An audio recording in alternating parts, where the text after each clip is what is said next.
m'appelle Hélène, je suis née à Somborod en octobre 1935. Pour parler un petit peu du quotidien en fait à l'époque, comment est-ce qu'on occupait nos journées en tant que femme? Déjà le matin, tu avais ton travail, c'est les femmes qui s'occupaient le plus souvent des cochons par exemple, nourrir les cochons, leur faire la litière, tout ça. Et après, tu revenais à la cuisine, tu avais les enfants à lever, à les préparer, les faire manger, les préparer et les envoyer à l'école. Et après, s'il fallait faire la soupe, s'il fallait ramasser les légumes au jardin déjà, ou travailler un peu au jardin aussi le matin de bonne heure, et préparer le repas, le feu, c'était surtout ça. Oui, parce qu'il fallait le maintenir vivant, en vie, quoi, ce feu. Oui, pas trop fort, quelquefois très fort, et voilà. Quand il y avait les fruits, faire des confitures, des conserves.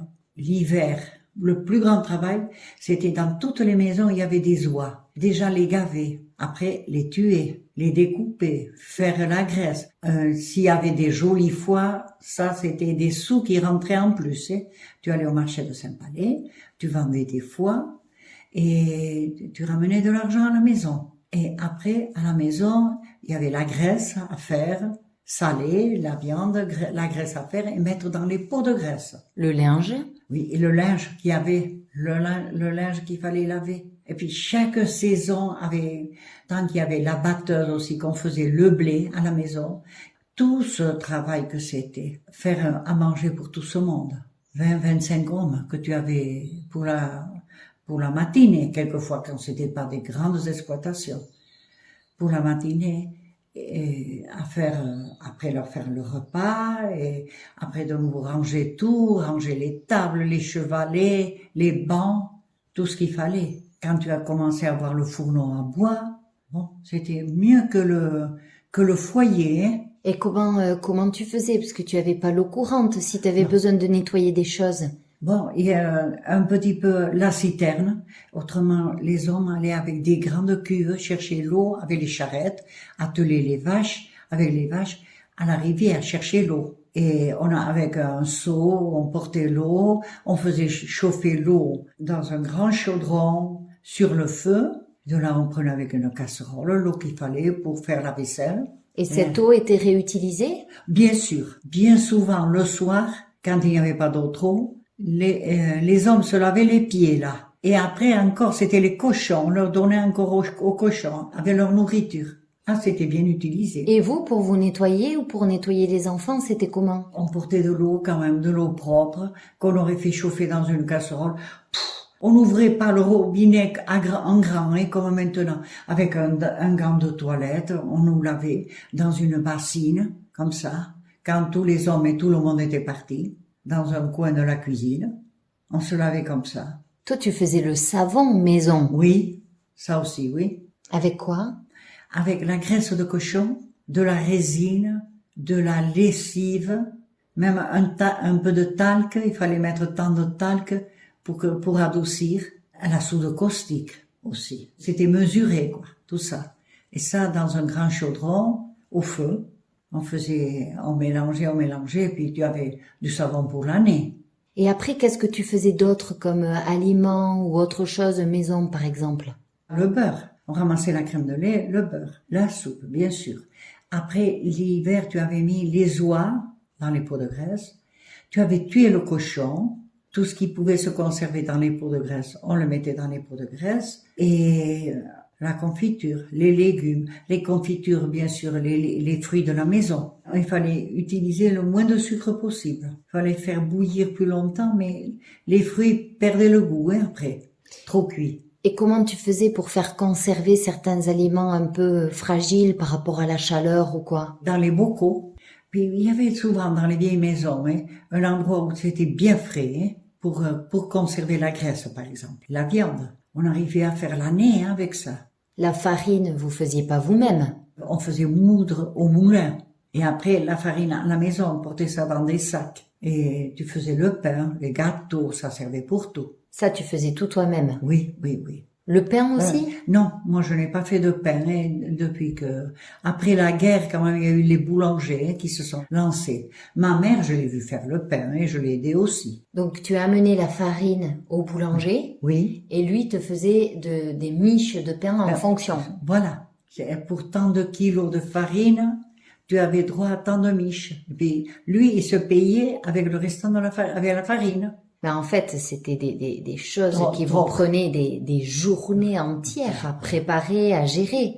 Et le bois, pour faire tous ces feux et tout, si, ça prenait du temps beaucoup. Tout en sachant qu'il n'y avait pas forcément d'électricité. Et non, l'électricité quand même, bon, pas pendant la guerre, mais après il y a eu, depuis à Bélios, depuis les années 37. Dans d'autres villages, par exemple, au Stabat et tout ça, c'était les années 55. Comment tu faisais pour faire le linge?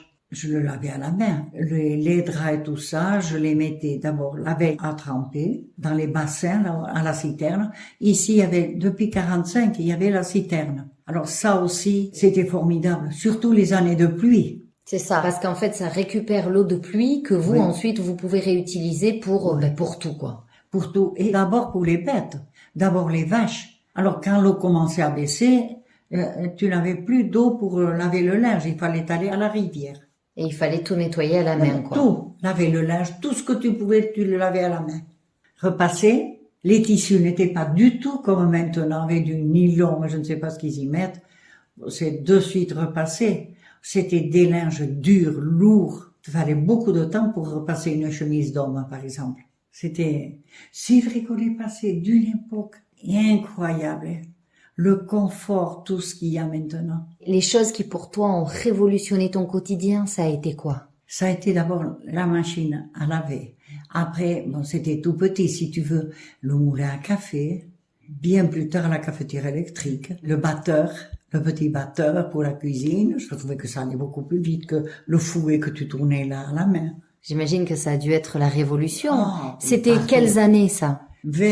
Après les années 65. Après 65, à peu près tout ça. De plus en plus après. Le tracteur, ça avait aidé les femmes, et ça aussi. On avait le temps de s'occuper davantage de la cuisine et des enfants. Oui, parce que du coup, les hommes demandaient moins d'aide. Oui, et oui, tu n'avais pas besoin d'aller guider les vaches, aider pour s'occuper des bêtes. Ils allaient avec le tracteur et, ça aussi, Là, ça a été les années 58 vers les années 60. Tu sais, il y a énormément de gens qui disent, moi, c'était mieux avant. Est-ce que toi, tu dirais que c'était mieux avant? Non. Il y avait des choses très bien, qu'on aimait beaucoup. On était habitués à ça. Mais non, pas. Tiens, va laver ton linge, toi, à la rivière, là-bas. D'avoir l'eau chaude et l'eau froide, le robinet, à la cuisine, d'avoir les toilettes dedans. Mais en fait, on se rend pas compte. Mais tu sais, aujourd'hui, on essaie de tendre vers une société un peu plus raisonnable et raisonnée. Donc, aller vers une consommation un peu minimaliste, etc. Comme toi, tu as pu vivre finalement, mais sous la contrainte, quoi. Il n'y avait pas le choix. Pareil, non. Mais maintenant, personne ne voudrait revenir en arrière et faire le travail qu'on a fait. Mais c'est surtout que si on revient en arrière, il faudrait laisser de côté toutes nos habitudes, le confort de vie et puis nos métiers qui nous prennent tellement de temps qu'on n'aurait même pas le temps de faire tout ce que vous faisiez vous. Les jeunes femmes ne pourraient plus aller travailler à l'extérieur. C'est pas possible. Là, tu étais occupé la journée entière. Et la soirée, j'imagine. Oui, et la soirée aussi. Tout le temps, les femmes travaillaient. Tu n'avais pas de télé non plus, tu perdais pas de temps devant la télé. Oui, donc tu raccommodais tes chaussettes, les chaussettes de tout le monde, et tu allais te coucher. Oui, avant d'aller se coucher. Parce que le lendemain, il fallait les remettre pour aller à l'école. Est-ce que tu dirais que le rôle de la femme était bien plus compliqué que le rôle de l'homme à l'époque? Elle avait beaucoup plus de responsabilités, beaucoup plus de contraintes. Tu sais, c'était continuellement penser à comment je vais faire à manger. Il faut que je lave le linge, faire le ménage, les enfants, tout, oui. Est-ce que tu as connu, toi, le livre de la femme parfaite? Non. Ou c'était peut-être pas comme ça le titre, mais un guide pour être la femme d'intérieur. La femme idéale, quoi. Oui. Il y avait beaucoup de revues. Hein. Il aurait fallu le donner un peu plus aux hommes qu'aux femmes. Hein. Les femmes, elles en avaient pas besoin tellement. Hein. Elles savaient ce qu'elles avaient à faire. Les hommes, pas pareil du tout. Aider un peu plus la femme. Je pense qu'on va conclure sur ça.